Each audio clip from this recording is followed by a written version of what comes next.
Olá a todos, boa tarde. Bom, queria agradecer aqui. Estão me vendo bem? Estão me ouvindo bem? Só um retorno, por favor. Alô? Está se ouvindo bem, Marcelo? Tudo bem? Estão me ouvindo, né? E vendo também? Tá. Te Ótimo, escuchamos, então. muy bien. Muito bem, obrigado. Bom, muito obrigado, viu? Eu tenho aqui somente agradecer, tenho duas palavrinhas rapidamente aqui a falar. Tenho a agradecer o Alejandro do Zuluaga, do Instituto da Universidade de La Paz, e a Ana Carolina, o Alejandro por ter me convidado e a Ana Carolina do Instituto von Humboldt por ter me encaixado dentro do workshop e que vai me permitir falar um pouco sobre o que eu venho desenvolvendo na UFPA, né, no Programa de Ecologia Aquática e Pesca, e no NEAP, que é o Núcleo de Ecologia Aquática e Pesca na Amazônia, aqui na UFPA, na cidade de Belém do Pará. Estou muito feliz por isso e vou compartilhar aqui a tela agora, vou fazer uma pequena apresentação, como já foi... Todo mundo está conseguindo ver a apresentação? Sim. Ok, está aqui também. Então, eu vou fazer uma mini apresentação sobre a ecologia trófica de piranhas em um tributário de Águas Claras da Amazônia. E antes de qualquer coisa,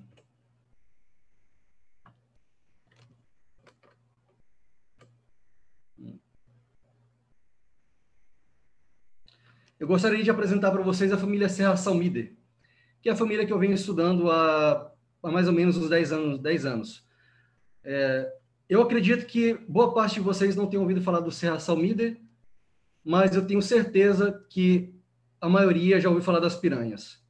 As piranhas são peixes icônicos, e nada melhor para ilustrar esses peixes do que falar da fama deles, né? Na verdade, a má fama.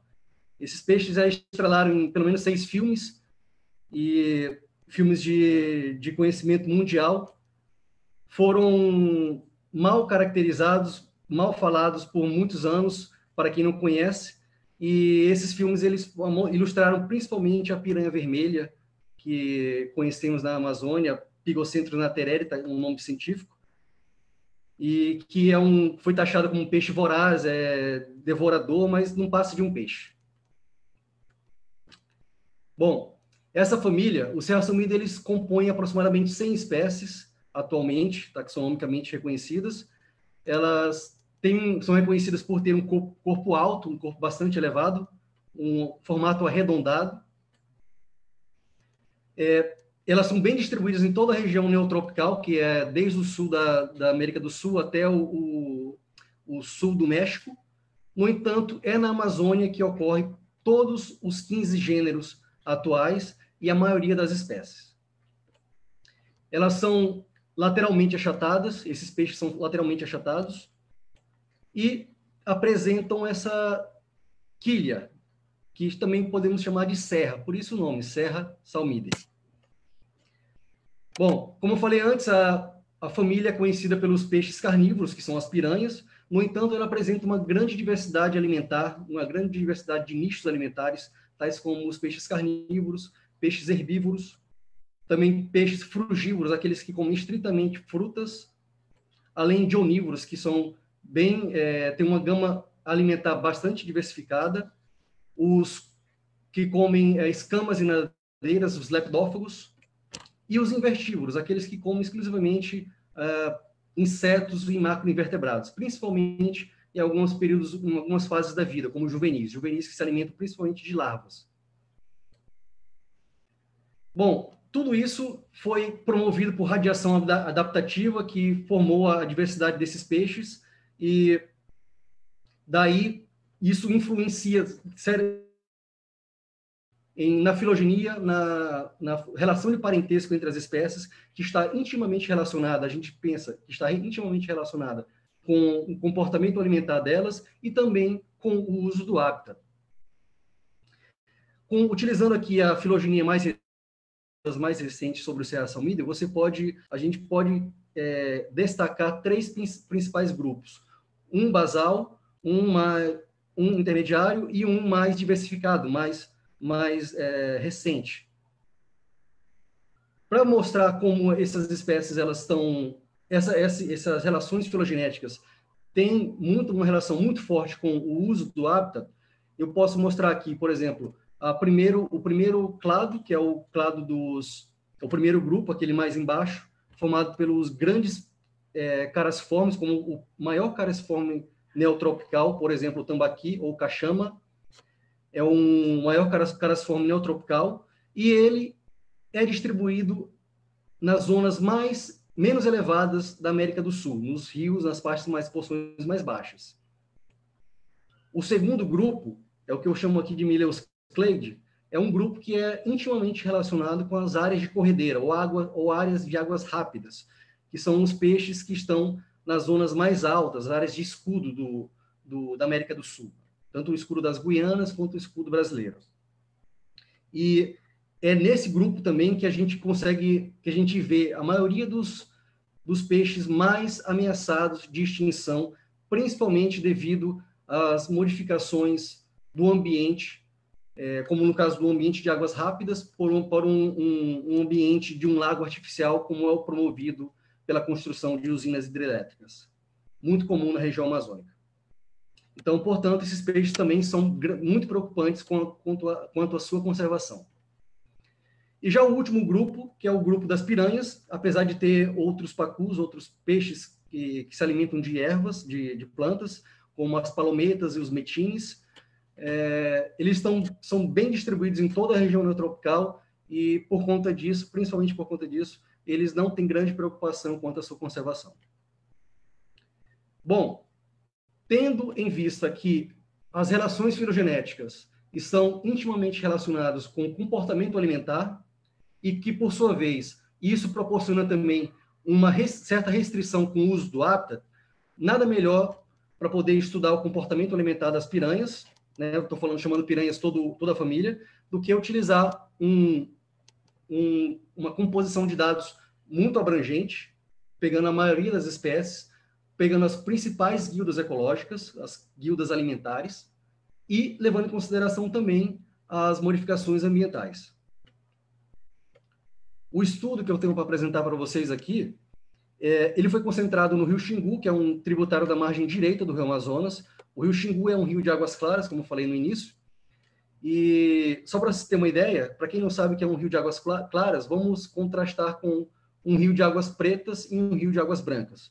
Como aqui na região de Manaus, onde tem o encontro das águas, ou aqui no seu visor aqui esquerdo, o rio Solimões, um rio de águas brancas, um rio carregado de sedimento, e à sua direita o rio Negro, que é um rio de águas pretas, um rio pobre de nutrientes também, com muito ácido e com uma característica de uma cor de Coca-Cola desse rio. E aí, em contraste, o rio Xingu, onde foi desenvolvido o estudo, que é um rio de águas claras, portanto, um rio de águas cristalinas, principalmente no período de seca, como podemos ver nessa imagem. O rio Xingu, apesar... tem muitos habitats diferentes no rio Xingu, como extensas zonas de rio, pequenos igarapés, pequenos córregos,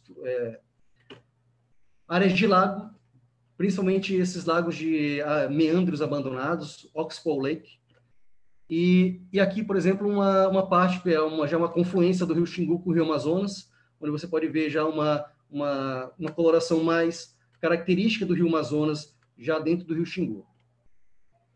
E também existem aqueles ambientes sazonais, aqueles ambientes que aparecem um período do ano. Por exemplo, aqui, um igapó, que é uma floresta inundada, ou seja, no período de seca, essa floresta está totalmente seca, está fora da água, mas quando chega o período de cheia, a água adentra na floresta, inundando ela, tornando um novo hábitat, disponibilizando novos alimentos para os peixes que ali entram para se reproduzir e para se proteger.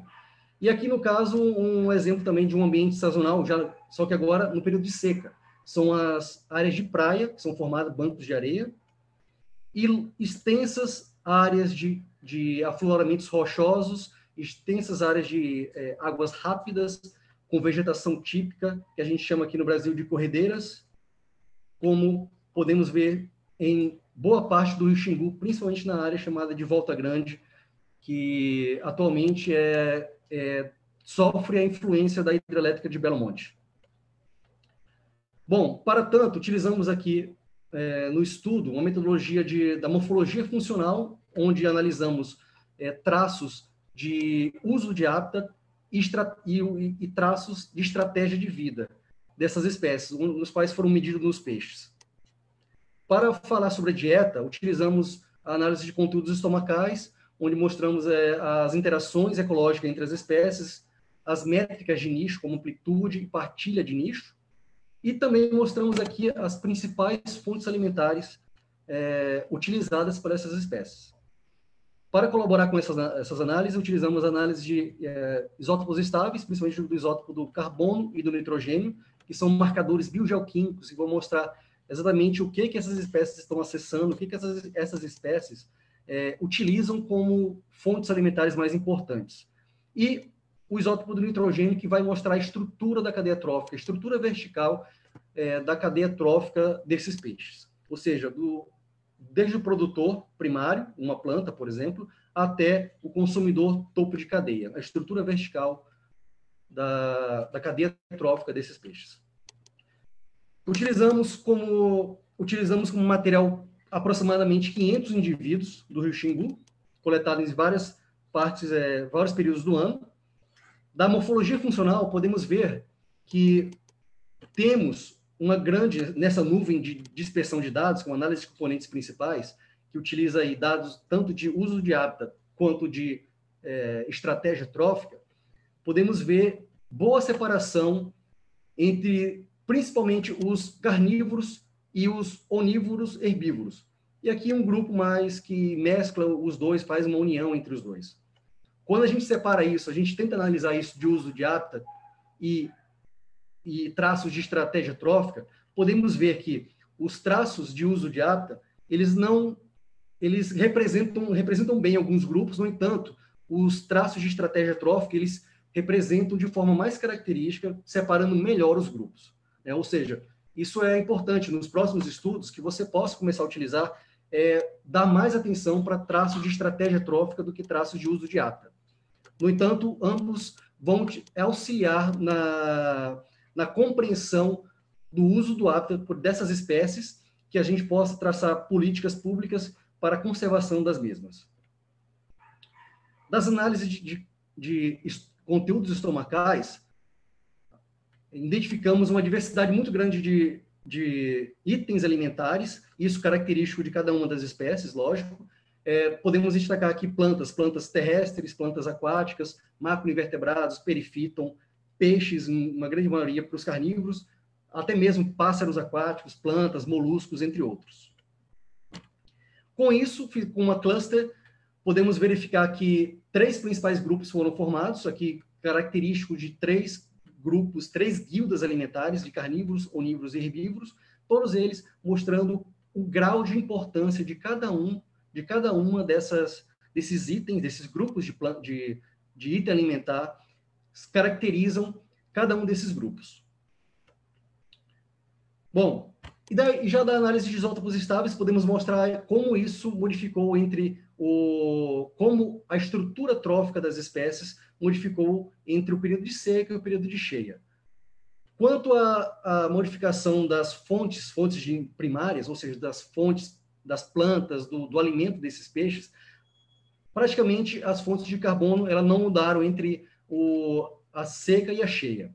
Já a estrutura trófica, a gente vê que há uma certa tendência a ter níveis tróficos mais elevados no período de seca.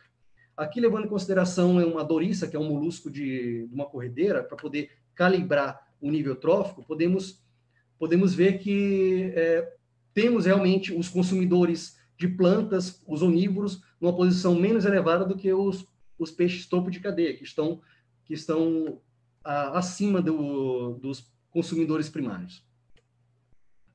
Aqui, quando levamos em consideração as elipses bayesianas, utilizando os isótopos de carbono e nitrogênio, também podemos ver que os herbívoros eles estão bem abaixo dos carnívoros e estão separados, ou seja, eles não fazem partição de nicho, eles separam, tem a separação de nicho entre eles, e eles estão bem agrupados aqui no período de seca. Já no período de cheia, você pode ver que há uma tendência a uma maior separação entre as espécies, ou seja, no período de seca, eles estão mais agrupados por quê? Tem pouca disponibilidade de ambiente, eles acessam recursos alimentares mais parecidos, fazendo com que o nicho delas fique muito mais similar e eles estejam mais agrupados, tendo aí maior pressão por competição e disputa por alimento.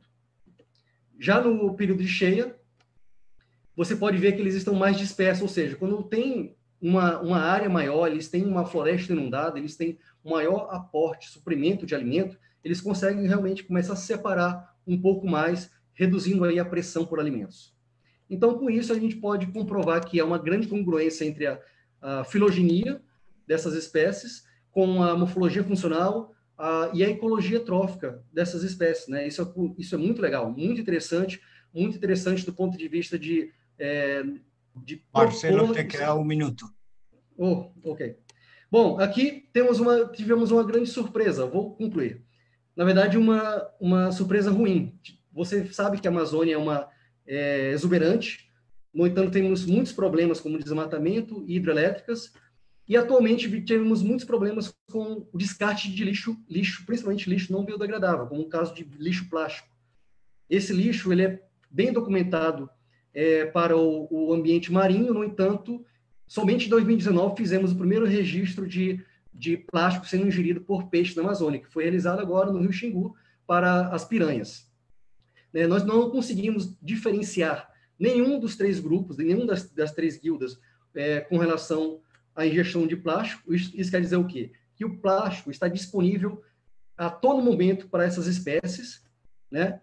Fazendo que isso seja um caso de políticas públicas, né? Uma preocupação de políticas públicas, porque plásticos transmitem poluentes orgânicos persistentes, que é uma preocupação principalmente para a Amazônia, onde há o maior consumo per capita de peixe do mundo, né?